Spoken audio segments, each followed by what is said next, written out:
तो ये रिकॉग्निशन है आपके कमिटमेंट का कि आप किस तरह से लगे हुए हैं। तो हम लोग बातचीत को दो हिस्सों में रखेंगे। पहले हिस्से में हम बात करेंगे आपके जर्नी के बारे में।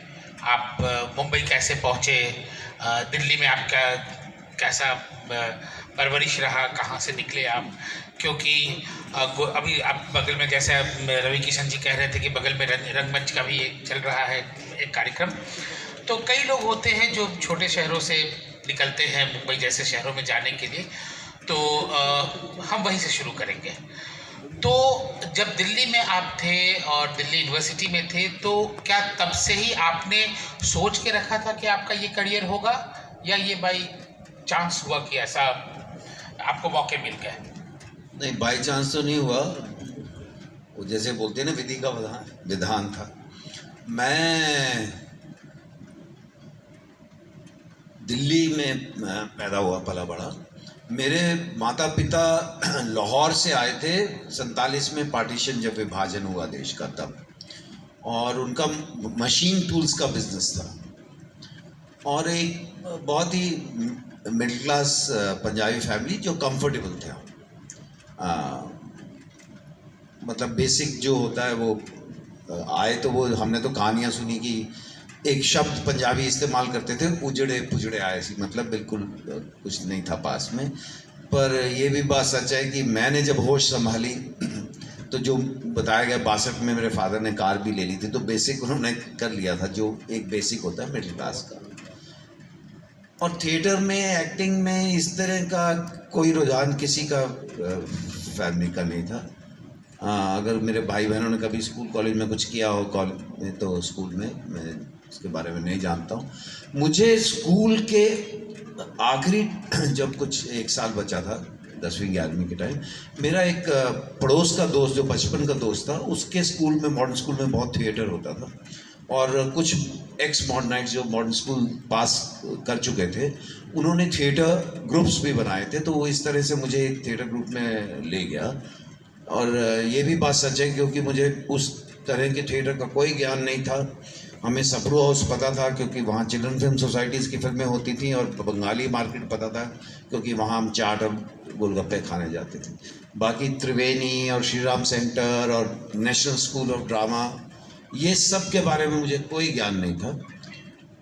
और मुझे हैरानगी भी हुई जब उसने बोला कि जहाँ मैं तुझे ले जा रहा हूँ, तो मैंने उससे पूछा कि ये क्या नाटक जो होते हैं वहाँ टिकट लगती है? उसने बोला हाँ। तो फिर मेरा पहला रिएक्शन था, फिर मुझे क्यों लेंगे वो? मैं नहीं जानता था कि उनको उस वक्त भीड़ में कुछ लोग चाहिए थे, और वो तुगलक प्ले कर रहे थे, और वहाँ से मेरी जर्नी शुरुआत हुई। और फिर वो मुझे कुछ कुछ काम देते रहे, और धीरे धीरे अनजाने में ही मैं थोड़ा एक्टर सा हो गया कि मैं फिर कॉलेज जब पहुंचा तो वहाँ मैंने वहाँ की ड्रामेटिक सोसाइटी ज्वाइन कर ली, और हम थिएटर करने लगे। आप हंसराज में थे? हंसराज कॉलेज में था, और उस वक्त मेरे एक सीनियर थे, उससे काफ़ी साल, विनोद दुआ, उनसे मिलना हुआ, और उन्होंने मुझे कुछ करते देखा, और फिर वो पूरा एक टीम बनती थी डिफरेंट कॉलेजेस में, फेस्टिवल्स में जाने पर, वहाँ हमें अवार्ड्स प्राइजेस मिलने लगे। तो धीरे धीरे एक प्रोसेस में आया। और ये भी बात सच है कि कॉलेज के दौरान ही कुछ लोग बोलते थे कि बम्बई जा, या कुछ लोग जो बम्बई आ गए थे, नाउ मुंबई, उस वक्त बॉम्बे ही बोलते थे, वो आकर कई बार कहते थे बॉम्बे आ, फिल्मों में काम था। और मैं हमेशा सोचता था मुझे क्यों कोई फिल्मों में काम देगा, और ये सच बात है क्योंकि हम, वो अलग बात है कि हम ऐसा नहीं सोचते थे कि बॉम्बे जाएंगे तो हीरो ही बनेंगे, लेकिन बड़े हुए थे धर्मेंद्र, अमिताभ बच्चन और विनोद खन्ना, इन सबको देख के, तो हमें लगता था कि फिल्मों में, जैसे दिमाग में ये था कि बूढ़ा ही एक डायरेक्टर होता है, कैमरामैन बूढ़ा होता है, और एक्टर्स 6 फुट प्लस होने चाहिए। पर इसलिए बोलता हूँ कि भगवान ने तय किया, क्योंकि अपने आप ही पहली फिल्म जिसमें मैंने ड्रेसमैन का काम किया, जो कपड़े धोकर प्रेस करके किसने क्या कपड़े पहनने हैं एक्टर्स ने उनको देते हैं, वो गांधी फिल्म में मुझे फ़ोन आया कि 1 हफ्ते के लिए ज्वाइन करो, और उससे 10 रोज पहले ही मैंने अपने पिताजी को प्रॉमिस किया था कि अब थिएटर नहीं करूँगा, क्योंकि उनका कंसर्न था कि वो ड्रामा बोलते थे, ड्रामों से कुछ नहीं मिल रहा है और मशीन टूल्स का बिजनेस है, सीखना पड़ेगा, इंजीनियर्स के साथ डील करना है और कपड़े का नहीं है कि नापेगा और बेच लेगा। ठीक है पवन जी, मतलब बात अचानक से जंप कर गया गांधी फिल्म तक, लेकिन गांधी फिल्म से पहले की भी आपकी एक जर्नी रही है। सबसे पहला तो ये कि आप ड्रामा जितना समझ रहे थे, क्या मशीनरी टूल्स भी उतना समझने लगे थे? नहीं, ड्रामा भी उतना नहीं समझ रहा था। और देखिए वैसे जीवन भी जो है आखिरी दम तक आप सीखते रहेंगे, हर कोई सीखता रहता है, जिससे सब लोग सीख रहे हैं वो भी सीख रहा है, वो भी अपने आप को टाइम टू टाइम सिखा रहा है। और ज़रूरी नहीं है कि आप सब कुछ किताबों से ही सीखते हैं। जैसे मेरे पिताजी कहा करते थे पंजाबी में, पढ़े आनी है गुड़िया, और आपको बहुत सारी इन्फॉर्मेशन आपकी खिड़की खुलती है जो किताबों से मिलती है, लेकिन क्योंकि ये बेसिकली लिटरेचर फेस्टिवल है तो एक बात मैं और भी यहाँ कह के जाऊँगा कि किताबें सब पढ़िए, लेकिन अपनी छन्नी ज़रूर चलाइए। सभी किताबें सच नहीं होती हैं, जो भी आपको सारी हिस्ट्री पढ़ाएगी वो सच नहीं है। और 26/11 आरएसएस ने करवाया, ये भी किताब मार्केट में है जो 20-30 साल बाद दिखाई जाएगी, तो सतर्क भी रहना पड़ेगा। हर चीज़ जो किसी ने कही है वो सच नहीं है, तो आप ये भी पढ़िए, ये भी पढ़िए और ये भी पढ़िए, और फिर अपने दिमाग से तय कीजिए कि कौन क्या कह रहा है। किताब का क्या है, मैं कुछ लिख दूँ और किसी को पैसे दे के छपवा दूँ, या कुछ लोग जो रेगुलर लिखते हैं, कोई किताब लिखी जानी हो तो उसको रुकवा भी सकते हैं। 2020 में आपने देखा, 2020 के बाद जो किताब आ रही थी।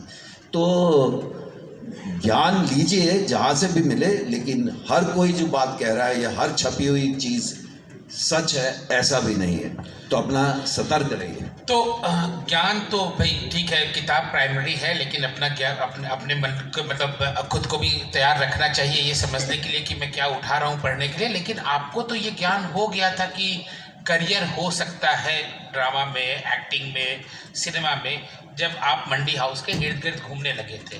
तो फिर आप कभी नेशनल स्कूल ऑफ ड्रामा जाने की कोशिश क्यों नहीं किए, या आप किसी इंस्टीट्यूट में जाके एक्टिंग सीखने की कोशिश क्यों नहीं किए? मतलब आप थिएटर पे सीधा पहुंच गए और आपको काम मिलना शुरू हो गया, लेकिन जब आपको मालूम था कि इसमें करियर है, तो फिर क्यों नहीं आपने कभी फॉर्मली इस क्राफ्ट को सीखने की कोशिश की? नहीं, देखिए मैं बड़ा हुआ एक बिजनेस फैमिली में, और पहले तो कुछ साल सिर्फ शौकिया कर रहे थे, बिल्कुल प्योरली शौकिया, उसमें करियर देख भी नहीं रहे थे। और फिर एक स्टेज आई जब मैं गांधी फिल्म में 1 हफ्ते के लिए बुलाया गया था, फिर उन्होंने मुझे निकाला ही नहीं, और मेरे लिए भी नई दुनिया थी, नई खिड़की थी। मैंने तो पहली बार फिल्म का कैमरा देखा था, उससे पहले तो दूरदर्शन के कैमरे देखे थे, और उन्होंने निकाला नहीं, और मेरे पेरेंट्स ने भी नहीं कुछ कहा, और मैं मिंगल कर रहा था एक नई दुनिया में। पर फिर भी इसको प्रोफेशन बनाऊंगा ऐसा उस वक्त दिमाग में नहीं आ रहा, लेकिन उसी प्रोसेस में कुछ महीनों में फिर धीरे धीरे लगने लगा खुद कुछ, अगर नेशनल स्कूल ऑफ ड्रामा के उसमें जाऊंगा ऑडिशन के लिए या एग्ज़ाम के लिए, तो मैं पास होऊंगा ऐसा सोच भी नहीं रहा था, और कुछ बड़ा सोच भी नहीं रहा था, बस जीऊंगा ऐसा सोच रहा था। और थिएटर में जब आप होते हैं ना, तो वो जो बाहर के ग्रुप्स होते हैं, तो वैसे एक तो हाथ हमेशा तंग ही रहता है वहाँ, तो सोच भी आपकी वैसी होती है कि अरे यार एक कहीं बड़ा सा एक कुछ 2-3 कमरों का घर, और हम सब लोग वहाँ रहेंगे और एक दाल चावल खाएंगे, एक कोई बना देगा, और शाम को रम पीकर सो जाएंगे। मंसूबों में भी कंगाली थी तब, और उससे आगे सोच भी नहीं रहे थे। और कुछ लोग जो हिम्मत करके आ गए, जब वो आकर बोलते थे, जो बम्बई चले गए थे दिल्ली से, कि बम्बई आ जा, तो तुझे मालूम नहीं तो कैसा एक्टर है वो। एक्चुअली हम तो आज भी नहीं लगता था कि बहुत सारे जहाँ आज पहुँचे हैं कि 2 नेशनल अवार्ड मिल गए, ऐसा कुछ नहीं सोचा था। ये कृपा भगवान की हुई है। और बम्बई में भी जो मेरा पहला काम भी जो मुझे मिला, वो मैं बम्बई किसी और काम के लिए एक प्ले के साथ गया था, और मुझे जाने भी दी और ऑफ़र की गई। वही कुछ लोग, उसमें से 1-2 लोग बैठे थे जो कहा करते थे बॉम्बे आ जा, और उनका एक लाइन थी, उन्होंने मुझसे कहा कि 2-4-6 महीने के लिए यार अपने आप को एक chance they, if you don't like it you can always go back, नहीं पसंद आएगा तो चले जाना, पर एक बार आ तो सही। और मैं ये बोल के कि घर बोल के आता हूँ, और जिस सिनेमा में हम आए थे, प्रोडक्शन असिस्टेंट थे, उसमें एक्टर्स को इतने पैसे नहीं मिल रहे थे कि वो 2 महीने 3 महीने गुजार पाएंगे, तो हमें तो जो मिल रहे थे वो इतना ही था कि बस हैंड टू माउथ थे। लेकिन एक जुनून था, और एक चीज़ जो अच्छी हुई कि जो भी काम किया वो अपनी ईमानदारी से किया और पूरी शिद्दत से किया, अपना पूरा जोर लगा के। तो आई थिंक वो मैं सरवाइव करता रहा कि प्रोडक्शन असिस्टेंट था और उसमें प्रॉप्स भी जाने बदियारो फिल्म में कर रहा था, और हमें थोड़ी पता था बाद में ये फिल्म इतनी कल्ट फिल्म बन जाएगी। हम तो अपनी एक बिकॉज हमें अच्छा लग रहा था, हमें रुचि थी उस काम में, उस तरह के सिनेमा में, तो हम कर रहे थे। और उसी दौरान उनकी जो एक पूरा ग्रुप था, सईद मिर्ज़ा साहब ने मुझे अपनी अगली फिल्म के लिए प्रोडक्शन मैनेजर बोला, और विनोद चोपड़ा ने उससे अगली फिल्म में प्रोडक्शन मैनेजर खामोश में लिया, और मोहन जोशी हाजिरों में। पर मेरा मन में फोकस था कि एक मुझे एज एन एक्टर, कलाकार का काम मिलना चाहिए। पर जो भी रोल भी होता था वो छोटा मोटा ही देते थे, तो मैं तब भी था नहीं यार, वेट करेंगे। और अगर एक आध कुछ किया भी तो वो इसलिए क्योंकि जब आप प्रोडक्शन कर रहे होते हो और आपसे कहा जाता है ये करना है, और आप मना करें तो आपको डांट दिया जाता है कि अब ये करना है, क्योंकि उनमें बजट्स नहीं होते थे, तो आप करते थे उन फिल्मों में। और फिर एक रोज़ मेरी झोली में नुक्कड़ का किरदार आ गया। बिल्कुल बिल्कुल, नुक्कड़ आता है। नुक्कड़ के बहुत फैन लोग यहाँ बैठे हुए हैं, और हरी का किरदार किसको नहीं याद है। इमेजिन कीजिए कि 1989 या 85 में एक सीरियल आता है, और वो हरी आज तक हमारे बीच में है, वो साइकिल मिस्त्री। ये बहुत बड़ी बात है। लेकिन मेरा ये कहना है कि आपने तैरना नहीं सीखा, आप समुद्र में उतर गए, मुंबई पहुंच गए, आप NSD नहीं गए, आप किसी फॉर्मल ट्रेनिंग नहीं लिए, लेकिन आप मुंबई उतर गए। आप जो बार बार इसको भगवान का कृपा, थिएटर आपको तैरना सिखाता है। आप जब भी थिएटर में प्ले करते हैं तो आप उस प्ले को समझते हैं, स्क्रिप्ट को समझते हैं, किरदारों को समझते हैं। नहीं, मैं कहना क्या चाह रहा था कि आप जो बार बार भगवान की कृपा कह रहे हैं, बिल्कुल ये भगवान की ही कृपा होगी। आपसे ही शब्द लेके मैं बोल रहा हूँ, क्योंकि लोगों को लगता है कि मुंबई बुला रहा है, आपको मुंबई के लोग बुला रहे थे जो काम कर रहे थे। तो ये भगवान की ही कृपा कही जाएगी, क्योंकि बहुत लोग मुंबई पहुँचते हैं और लौट के आ जाते हैं। लेकिन प्रोडक्शन असिस्टेंट के तौर पे क्यों काम कर रहे हैं आप? तो यहाँ पे थिएटर में काम कर रहे थे, फिर प्रोडक्शन असिस्टेंट के तौर पे काम करना क्यों शुरू किया? प्रोडक्शन मैनेजर, आप कॉस्ट्यूम में काम कर रहे थे, आप क्योंकि एक्टर का काम नहीं मिल रहा था। और ये जो ज़िंदगी में जब मैं असिस्ट कर रहा था, तो अजय कार्तिक राइटर वो मजाक भी बनाते थे कि ये सो भी रहा हो, इसको नींद में से जगाओगे और पूछोगे क्या बनना, तो बोलेगा एक्टर। तो वो फोकस था। RS में किसी को मिलिए, एक एग्जाम्पल दे रहा हूँ, और वो एक बहुत ही सहज सा इंसान खड़ा होगा, एक सादी सी टी-शर्ट पहनी होगी या एक कुर्ता और पजामा पहन के खड़े होंगे, और मुंह में पान लिए बात कर रहे होंगे। और उनको कोई बम्बई का आएगा ना जो अंग्रेजी भर बोल रहा है और एक्टिंग कर रहा है, वो कुछ नहीं समझता। लेकिन अगर उनके साथ आधा घंटा खड़ा हो जाएगा तो वो शेक्सपियर की भी बात कर लेंगे, और कालिदास की भी बात कर लेंगे, और पॉलिटिक्स की भी बात कर लेंगे, और अपने संस्कारों की भी बात कर लेंगे, और दुनिया की कोई बात कर सकते हैं। इनफैक्ट मैं हमेशा, जो लोग बोलते हैं ना I am from a small town Bombay में बोलते हैं, तो मैंने कहा कितना टाइम हो गया यहाँ? 3 साल हो गए, एडजस्ट हो गए ना, now you know Mumbai well. Yes, but do you know these Bombayites don't know what. आप जिसमें पड़े हुए, आपको जो वैल्यूज़ और जो चीज़ें आपके पास हैं, तो आप इनसे ज़हनी तौर पर कहीं ज़्यादा अमीर हो, कहीं ज़्यादा सक्षम हो, और इसीलिए आप यहाँ सक्सेसफुल हो गए। आप देखिए, जो भी ज़्यादातर सो कॉल्ड छोटे शहरों से वहाँ गए हैं, लड़कियाँ भी, यंग गर्ल्स भी, जिनकी पढ़ाई ठीक है कि वो जाके वहाँ 2 लोगों से बात कर सकती हैं और अपना रास्ता बना सकती हैं, they are doing very well. और वही चला रही हैं, चाहे वो कॉर्पोरेट वर्ल्ड है, चाहे वो एड वर्ल्ड है जो विज्ञापन बनाते हैं, चाहे वो फिल्में हैं, और भी बड़े सारे फील्ड्स में।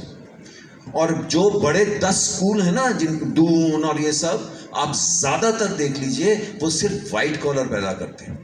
देश चलाने वाले जिन सो कॉल्ड छोटे शहर हिंदी भाषी यही चलाते हैं, क्योंकि ये दोनों कर सकते हैं। वहाँ तो उनको काकी भी नहीं मालूम।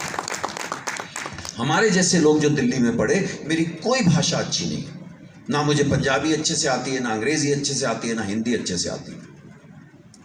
हम तो हर एक चीज़ में अधूरे हैं, आधे अधूरे हैं, पर एक कॉन्फिडेंस से चले जा रहे हैं। तो ये भाषा की जब आप बात कर रहे हैं तो मैं यहीं से सवाल लूँगा, आपको फिल्म फेयर अवार्ड साउथ मिला है जी, और ना हिंदी अच्छे से आती है, ना इंग्लिश अच्छे से आती है, ना पंजाबी अच्छे से आती है, ये तेलुगु और तमिल इतने अच्छे से कैसे है कि आपको वहाँ पे इतना खतरनाक माफिया समझा जाता है, आपने ऐसा रोल किया कि अभी तक लोग देख के डरते हैं, फिर ये तेलुगु में कैसे, ये वो तो अच्छे से आती है।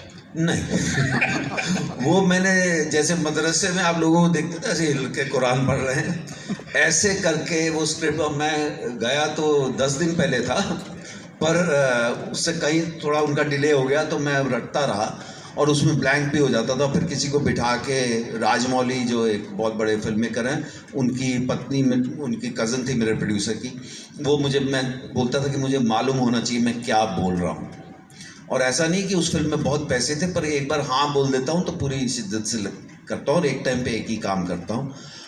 और ये भी बात सच है कि उन्हीं के साथ मैंने एक आध और फिल्म की और फिर 2 फिल्में और की होंगी। फिर मुझे लगा जो भाषा मैं जानता नहीं हूँ, क्योंकि बाकी जो 2 फिल्में आखिर की वो रेगुलर फाइट वाली फिल्में थी, तो मुझे लगा जो भाषा मैं जानता नहीं हूँ वो अगर सिर्फ वो करने के लिए कर रहा हूँ तो इसका मतलब सिर्फ पैसे कमाने के लिए कर रहा हूँ, तो फिर तो मैंने तो सास बहू सीरियल नहीं किया। और जो सीरियल का नाम लिया जा रहा था कि शुरू में नुक्कड़ और था, वो उस वक्त वो पहले 7-8 साल में आपने बुनियाद देखा होगा, हम लोग देखा होगा, ये जो ज़िंदगी देखा होगा, तमस देखा होगा, नुक्कड़, इंतज़ार, मनोरंजन, इस तरह के सीरियल देखे, और उसमें काफ़ी और भी आए जो आप भूल गए, लेकिन जिनका कंटेंट अच्छा था वो आज भी लोगों को याद है। और फिर एक दौर आया और उसमें हम जब काम करते थे बस इतना ही था कि जीने के लिए पैसे मिलते थे। तो हम थोड़े आपके स्ट्रगल को ग्लोरीफाई कर ले, क्योंकि ये एक ट्रेंड है कि अपने अपने स्ट्रगल को लोग ग्लोरीफाई करते हैं। कोई धनिया पत्ता बेचा, कोई फुटपाथ पे सोया, कोई अपने शर्ट को 3 बार, एक ही पहने हुए शर्ट को 3 बार प्रेस करके मिला। तो आप भी ब्रेड के टुकड़े बेचे? हाँ देखिए, वो एक जगह मैंने, ये बात सच है कि जब मैं नुक्कड़ भी कर चुका था, इंतज़ार भी कर चुका था, इंतज़ार कर रहा था, मनोरंजन कर चुका था, तो जो पैसे उसमें मिलते थे बहुत कम होते थे। और अगर थोड़ा सा भी गैप आ जाए, और एक चीज़ थी कि मेरे फादर ने मुझसे झाड़ू लगवाया था अपने ऑफिस में, और ऑफिस एक कमरे का नहीं था, और तब मैंने बोला था मुझसे क्यों लगवा रहे हो, और फिर एक रोज़ उन्होंने मुझे बुला के बोला था नीचे का काम सीखो, अगर इस कुर्सी पे बैठ के इनसे काम करवाना है तो आपको वो नीचे का काम आना चाहिए, जिसमें आपको पेटी पैक करके, पत्ती लगवा के, भूसे में जो पैक करके फिर ट्रांसपोर्ट में बुक करवाने जिस तरह से जाते हैं वो सीखो। और झाड़ू जिस दिन लगवाया तो दूसरी बार फिर लगवाया तो मुझे अपने केबिन में बुला के पूछे कि जानता है क्यों लगवाया, तो मैं ऐसे देखता रहा, मैं सबसे छोटा था, पैम्पर्ड था, तो मैं देखता रहा, मन में सोचता रहा क्यों लगवा रहे हो यार, तो इसे तेरी ईगो ख़त्म करने के लिए, जिसकी ईगो ख़त्म हो जाती है वो ज़िंदगी में मार नहीं खाता। और दूसरी चीज़ वो नीचे का काम, और वो उन्होंने बोला सारा तू करेगा, टेढ़ा कील ठोकेगा तो टेढ़ा ठोकेगा, वो बम्बई में मेरे बहुत काम आया। तो मुझे, और जब बॉम्बे जाने के लिए, जब मैं 1 हफ्ते के लिए वापस, मैंने बोला कि मैं बोल कर आऊँगा, जब जाने के लिए आना ऑफर हुई, तो उनको जब बताया तो पहले तो वही मेरी माँ से बोले देखा ड्रामे के चक्कर में, उनको थोड़ा डर था, माँ बाप का जैसा कंसर्न होता है कि कहाँ जाएगा कैसे, तो उन्होंने आखिर में एक चीज़ पूछी कि कितनी सैलरी मिलेगी, मैंने बताया तो बोले आप पागल है, इतने में कोई बम्बई में रह सकता है। और फिर उन्होंने एक चीज़ बोली थी, अगर पैसे नहीं होंगे तो हमें फ़ोन करके बोलना, हम भेजेंगे, उधार मांग कर मल्होत्रों का नाम मत खराब करना। मल्होत्रे कोई राजा महाराजा थोड़ी थे, पर फिर उनको, पर हमने भी सोच लिया अगर हम आए यहाँ तय करके तो फ़ोन करके पैसे नहीं मांगे। वो अलग बात है कि जब मैं नुक्कड़ के दौरान दिल्ली गया तो उन्होंने देखा अब नहीं आएगा, क्योंकि जिस तरह से भीड़ देखी उन्होंने, उनके ऑफिस के बाहर पुरानी दिल्ली में उनका ऑफिस था, हम तो नई दिल्ली में रहते थे, वहाँ जो भीड़ लगी तो उनको लगा अब नहीं आएगा, और उन्होंने मुझे एक फ्लैट ले दिया था, ये बात सच है। लेकिन ब्रेड बेचने का जो, हाँ बीच में नहीं था, और एक हमारे जानने वाले थे, वो तबे ब्रेड जो थी जो टूटी हुई या फंगस लगी हुई वापस आती है वो खरीदता था और तबेले में जाके बेचता था, जो चारे में मिक्स करके डाली जाती थी। और उसने कुछ गड़बड़ की पैसे में, तो उसको फैक्ट्री वालों ने देना बंद कर दिया बेकरी या जो भी बोली। तो मुझे जब उसने बताया तो पता नहीं क्यों मैंने कह दिया कि अच्छा मुझे ले चल, मैं बात कर देता हूँ। और उसने बोला यार एक भी दिन ले देगा तो। हमें ये था कि हमें कुछ पैसे मिल जाएंगे, वो अलग बात है कि ज़्यादा देर तक उसने दिए नहीं, पर वो सर्वाइवल के लिए। इस तरह तो बहुत सारी कहानियाँ, पर मैं हमेशा बोलता हूँ अपना स्ट्रगल कह लो या एक नए, कोई भी नए शहर में जाएगा और एक ऐसा काम करेगा जो आगे पीछे फैमिली में कोई नहीं है और कोई जानने वाला नहीं है जो आपको पुश करेगा। आप जब तालाब में आओगे तो पहले हाथ पैर मारने पड़ेंगे, आपको देखना पड़ेगा कहाँ दलदल है, कितना है, और वो आप ही को जानना है और उसको इतना ग्लोरीफाई करने की ज़रूरत नहीं। ऐसे तो मैं 50,000 कहानियाँ सुना सकता हूँ। वो ईश्वर ने ला के दिया अपने आप मुझे नुक्कड़, क्योंकि कोई 2 दिन पहले छोड़ गया, वो किरदार मुझे मिल गया।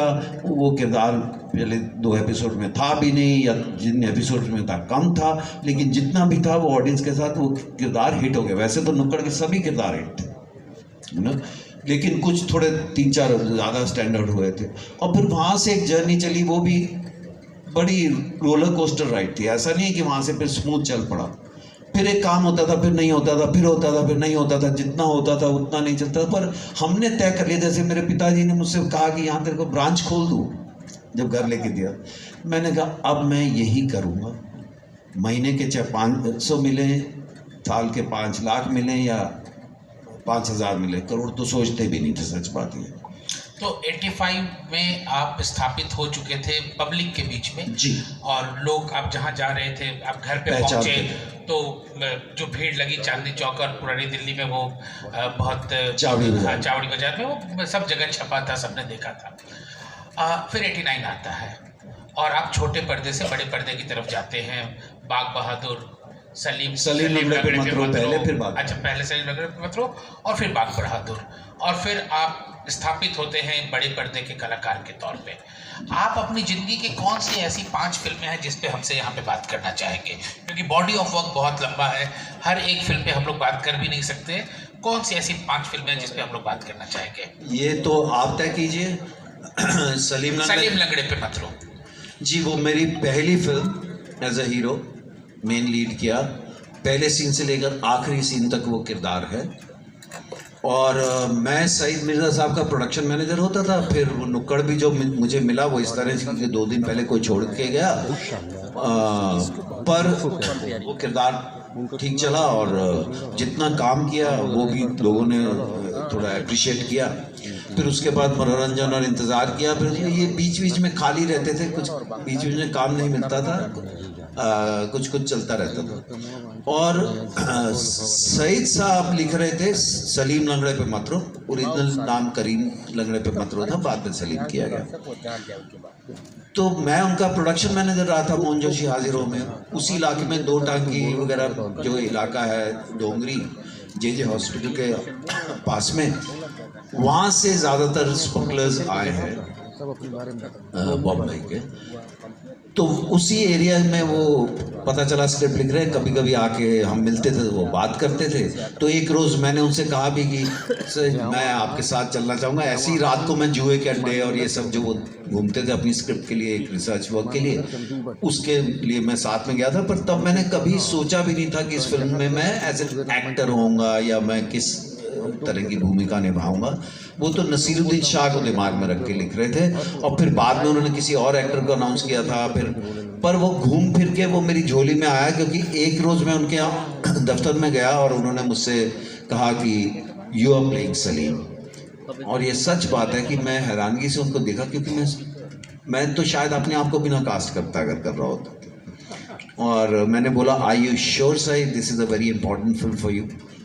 और फिर मैं दूसरे दिन वापस गया और मैंने बोला I still not told myself that I have got this film, I am not going to depression, are you sure? And मुझे याद है उन्होंने बोला when I do my casting I look at lots of things, you better start working on the character. और फिर मैं उठ के बाहर आया और एक और एक्टर मकरम देशपांडे, जिनको एक रोल तय हुआ था, मैंने उनसे पूछा चोर बाजार डोंगरी घूमेगा?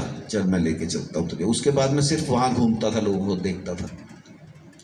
और वो फिल्म पूरी हुई, शूटिंग पूरी हुई, और उसके बाद बाग बहादुर के डायरेक्टर कैलकाटा से एकदम अलग किरदार, एकदम अलग फिल्म, उन्होंने मेरे बारे में सुना और एक मैगजीन के कवर पर मुझे देखा। पवन जी एक मिनट, ये जो फिल्मों की हम बात कर रहे हैं, आप इन फिल्मों को कभी IMDb पे जाकर देखिए और देखिए कि इनकी रेटिंग्स क्या है, और फिर उसे आपको YouTube पे या किसी भी OTT चैनल्स पे अगर वो फिल्म मिल रही है तो आप उस फिल्मों को जरूर देखिए। मतलब वो इस देश के बने हुए 25-30 अच्छी फिल्मों में से, जिसको ये देश हमेशा हमेशा के लिए उस फिल्म को याद रखेगा, हम उन फिल्मों पे बात कर रहे हैं। तो सलीम लंगड़े पे मत रहो या बाग बहादुर में आप जरा सोचिए कि इन्हें अपने आप को ड्रेसअप करने में, वो जो कैरेक्टर था उस एनामल पेंट जो बदन पे चढ़ता था, वो पेंट चढ़ने में 4 घंटा लगता था और उतरने में भी 4 घंटा लगता था। ये रोज किरासन तेल से नहाया करते थे कि वो पेंट उतर सके। नहाया था मतलब वो तसले में रख के मसाज होती थी और फेस पे थिनर लगाता था, और वो छाव नृत्य का पीसेस उसमें सीख रहे थे। बिल्कुल अलग फिल्म थी, और वो मुझे कलकत्ता से ढूंढते हुए आए, और उन्होंने जब सुनाया तो, और ये दोनों फिल्में एक साथ 89 एंड में तैयार हुई। 90 के दशक में दोनों को एक साथ नेशनल अवार्ड मिला, बाग बहादुर बेस्ट फिल्म और सलीम लंगड़े पे मत रहो बेस्ट हिंदी फिल्म। और इन दोनों फिल्मों की वजह से रॉबर्ट बकलर ब्रदर्स इन ट्रबल नाम की एक अंग्रेजी फिल्म लेके, एक पाकिस्तानी मैं बात करने वाला था ब्रदर्स इन ट्रबल पे। आप जी नहीं, आप शुरू किए। वो बम्बई आए मुझे ढूंढते हुए, उसमें भी पहले सीन से लेकर आखिरी सीन तक हूँ। ओमपुरी साहब भी उसमें है, एक किरदार बहुत इंपॉर्टेंट है। आप देखिए ब्रदर्स इन ट्रबल, मतलब रोंगटे खड़े कर देने वाली फिल्म है। और फिर हम बात करते हैं अनुराग कश्यप की ब्लैक फ्राइडे की जी, और टाइगर मेमन जी, और एक ऐसा आदमी जिसे मुझे लगता है इस देश का तो हर कोई ही, लेकिन मुंबई का बच्चा उस आदमी से नफरत करता होगा जो करके वो दुबई भागा। ठीक है, हाँ करता होगा, जो नहीं करता उसको करना चाहिए। तो वैसे आदमी को ह्यूमन फॉर्म में लाने के लिए, जिससे आप नफरत से भरे हुए हैं, उसके ह्यूमन एंगल्स को निकालने के लिए आपको कितना समझाना पड़ता होगा खुद को। आप ब्लैक फ्राइडे के बारे में मैं बताऊं, ब्लैक फ्राइडे जब बनाई गई, मुंबई बॉम्ब ब्लास्ट पे बनी हुई फिल्म है। शुक्रवार को वहाँ पे ब्लास्ट हुआ था, तो मुंबई बॉम्ब ब्लास्ट पे बनी हुई फिल्म है, और उस फिल्म के स्क्रिप्ट को लिखने के लिए 80,000 पन्ने पढ़े गए। अनुराग कश्यप ने 80,000 पन्ने पढ़े थे, और वो फिल्म ऐसे ज़माने में बनी थी जब लोग नहीं चाहते थे कि ये फिल्म रिलीज़ हो, तो अनुराग कश्यप ने उस फिल्म को ब्लैक मार्केट में रख दिया, CD बेच के फिर। और जिस जज ने, मुंबई कोर्ट ने उस पर प्रतिबंध लगाया था कि वो फिल्म ना चले यहाँ पर, और दुबई में बैठे हुए इंडिया से ही एक जज जब दुबई गए, दुबई में बैठे हुए थे वो, और उन्होंने रात में होटल में बैठे हुए थे, उनको एक फिल्म देखने को मन किया, तो उन्हें वही पायरेटेड CD मिलता है और वो लगा के देखते हैं, और तब उनको लगता है कि ये फिल्म को क्यों बैन किया गया है, और वो जज जब वापस इंडिया आते हैं तो वो फिल्म इंडिया में रिलीज किया जाता है, और उसमें आप टाइगर में उसमें एक ये भी था कि जिन्होंने केस किया था कि हमारा असली नाम अनुराग ने यूज़ किए थे, जो कि फिल्म से पहले दो चीज़ें, एक तो मैंने अनुराग को बोला था असली नाम क्यों यूज़ कर रहा है, प्रॉब्लम होगी, तो उसने बोला नहीं सर वो कोई प्रॉब्लम नहीं होगी, पर हुई 2 साल तक फिल्म रुकी ले, फिर उनका जब कन्विक्शन हुआ तो रिलीज़ कर पाए 2 साल के बाद। और एक जब मैंने अपने दोस्त को बोला कि इस तरह की मैं फिल्म करने जा रहा हूँ, तो उसने बोला पागल मार देंगे, तो मैंने बोला देखो मेरा काम एक्टिंग है, बहुत अच्छा रोल है, और ये इंसिडेंट जो बता रहे हैं उसके साथ मैं जुड़ना चाहूँगा, मैं अपना काम करूँगा, वो अपना काम करें, पर मारने आए तो फिर पूरा मार के जाए। पर उन्होंने मारा नहीं। तो और फिर एक और फिल्म आती है, मतलब पवन जी भी इस बात को शुरू में ही बोले कि दैनिक जागरण से इनकी दोस्ती कैसी है, और इसी फिल्म फेस्टिवल और दैनिक जागरण की वजह से हम दोनों भी बहुत ही प्रिय मित्र हैं। रात में मेरा कोई अगर 3 आवर्स फ्रेंड हो, 3 o'clock फिल्म हो फ्रेंड हो सकता है, तो उनमें से एक पवन जी है कि मैं रात में 3 बजे भी इनको फ़ोन कर सकता हूँ। लेकिन मैं घृणा से भर गया था इनसे, और जब मैंने आपका देखा चिल्ड्रन ऑफ वॉर जी, वो बांग्लादेश पे जो 71 में बांग्लादेश बना, तो जिसमें आज मुजीबुर रहमान की आप दिख रहे हैं कि वो गिरा रहे हैं, तो वो टाइम है, खैर कैसा क्या होता है। पर वो फिल्म में इंडियन फौज नहीं दिखाई, अगर इंडियन फौज नहीं होती तो आज बांग्लादेश होता नहीं। है ना। और उसमें मैंने पाकिस्तानी सोल्जर का रोल किया, एकदम नेगेटिव सा रोल है। और उसमें मुझे फ्रांस में टोपैज फिल्म फेस्टिवल में best actor in a foreign language film मिला। वो एक थैंक यू। और इस तरह जर्नी चलती रही। मैंने फिर पंजाबी, जब तेलुगु फिल्मों में जैसे इन्होंने कहा ना कि मुझे फिल्म फेयर मिला वहाँ का, और वहाँ का स्टेट अवार्ड भी मिला, नंदी अवार्ड पहली फिल्म में। अभी भी कुछ लोग मुझे आईती वेले नहीं बुलाते हैं।